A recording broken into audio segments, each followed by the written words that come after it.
Hello दोस्तों, आपका स्वागत है आपके अपने चैनल टॉप सर में। दोस्तों आज हम आप लोग के लिए हिस्ट्री के दूसर का चैप्टर लाए हैं जिसका नाम है समाजवाद एवं समयवाद। ठीक है दोस्तों, ये वीडियो अंत तक देखिएगा क्योंकि इस वीडियो में मोस्ट इम्पोर्टेंट सब्जेक्टिव हम लाए हुए हैं। तो चलिए शुरू करते हैं। पहला जो क्वेश्चन है, सर्वहारा वर्ग से आप क्या समझते हैं? तो देखिए, समाज का वैसा वर्ग जिसमें किसान, मजदूर एवं आम गरीब लोग शामिल हो, सर्वहारा वर्ग कहलाता है। यानी समाज का वैसा वर्ग न जहाँ पर किसान, गरीब, मजदूर लोग रहता हो उसको सर्वहारा वर्ग कहा जाएगा। ठीक है ना। चलिए अगला जो क्वेश्चन है, क्रांतिकारी से पूर्व रूसी किसानों की स्थिति कैसी थी? तो देखिए, रूसी क्रांति से पहले जो है वहाँ के किसानों की स्थिति काफ़ी दयनीय थी। वहाँ के किसान बंधुआ मजदूर थे। ठीक है ना। उनके जो है खेत बहुत छोटे छोटे होते थे जिन पर वह परंपरागत ढंग से खेती करते थे, जिनके पास पूंजी का अभाव था और वह करों के बोझ से दबे हुए थे। 1861 में जार अलेक्जेंडर द्वितीय ने कृषि दासता को समाप्त कर दिया, किंतु इससे किसानों की स्थिति पर कोई सुधार नहीं हुआ। कहने का मतलब है, क्रांति से पहले, रूसी क्रांति से पहले जो है किसान की स्थिति जो है ना दयनीय थी। वो बंधुआ मजदूर था, मतलब बंधा हुआ मजदूर था। वो उसका मालिक होता था, उसी के यहाँ वो लोग काम करते थे। और जो भी खेत अगर था ना तो वो खेत था मतलब बहुत छोटे था और खेती करने के लिए उन लोग के पास पैसे नहीं था। ठीक है ना। तो वो कर्ज लेकर उसी कर्ज के तले दबे हुए थे। ठीक है ना। चलिए अगला जो क्वेश्चन है, समयवाद एक नई आर्थिक एवं सामाजिक व्यवस्था थी कैसे?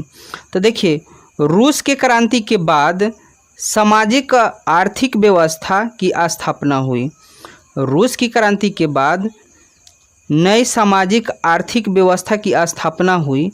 इस व्यवस्था में सामाजिक और विषमताओं को समाप्त कर दिया, यानी समाज में जो भेदभाव था उसको ख़त्म कर दिया गया। वर्गहीन समाज का निर्माण कर पूंजीवाद और जमींदार वर्ग का उन्मूलन कर दिया गया। यानी वर्ग विहीन समाज जिसमें भेदभाव वाला वो ख़त्म कर दिया गया और उसमें जो है पूंजीवाद और जमींदार वर्ग का विकास हुआ। ठीक है। चलिए अगला जो क्वेश्चन है, शीत युद्ध से आपका क्या अभिप्राय है?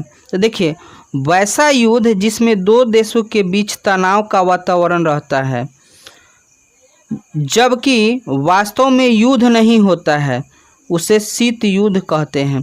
कहने का मतलब है ना कि दो देश है, उन दोनों में तनाव रहता है लेकिन युद्ध नहीं होता है, एक दूसरे को नीचा दिखाने का काम किया जाता है। इसमें एक देश दूसरे देश को नीचा दिखाने में लगा रहता है, मतलब एक देश जो है दूसरे देश की बुराई करता रहेगा। ठीक है, लेकिन युद्ध नहीं होता है। ठीक है ना। चलिए अगला जो क्वेश्चन है,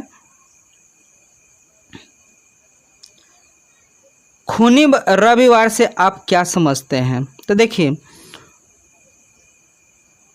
वर्ष 1904 से 5 के रूस जापान के युद्ध में रूस जो है एक छोटे से देश जापान से पराजित हो गया। मतलब जापान युद्ध में जो है रूस से क्या होता है, हार जाता है। ठीक, जिसके कारण रूस की जनता अपनी ही सेना के विरुद्ध रोटी दो का नारा लगाते हुए सेंट पीटर्सबर्ग के महल की ओर जा रहे थे। जार के सेना ने निहत्थे लोगों पर अंधाधुंध गोली बरसा दी, जिससे बहुत सारे लोग मारे गए। उस दिन रविवार था, इसलिए इस घटना को खूनी रविवार या लाल रविवार के नाम से जाना जाता है। यह घटना 9 जनवरी 1905 या नए कैलेंडर के अनुसार 22 जनवरी 1905 को हुई थी। ठीक है, अगला जो क्वेश्चन है, रूसी क्रांति के 2 कारण का वर्णन कीजिए। तो रूसी क्रांति के 2 कारण निम्नलिखित थे। पहला जो है निरंकुश एवं अत्याचारी शासन व्यवस्था का होना।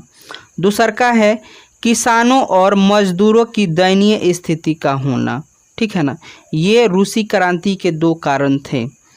चलिए अगला जो क्वेश्चन है, पूंजीवाद क्या है? तो वैसी व्यवस्था जिसमें उत्पादन के सभी साधनों पर पूंजीपतियों का अधिकार होता है, नियंत्रण करता है, उसे पूंजीवाद कहते हैं। कहने का मतलब दोस्तों, पूंजीवाद उस व्यवस्था को कहा जाता है जिसमें कोई व्यक्ति जो है अपना पूंजी लगाता है और उसका जो भी लाभ होता है वो व्यक्ति का होता है, इसको पूंजीवाद बोलते हैं। ठीक है, चलिए अगला जो क्वेश्चन है, अक्टूबर क्रांति क्या है?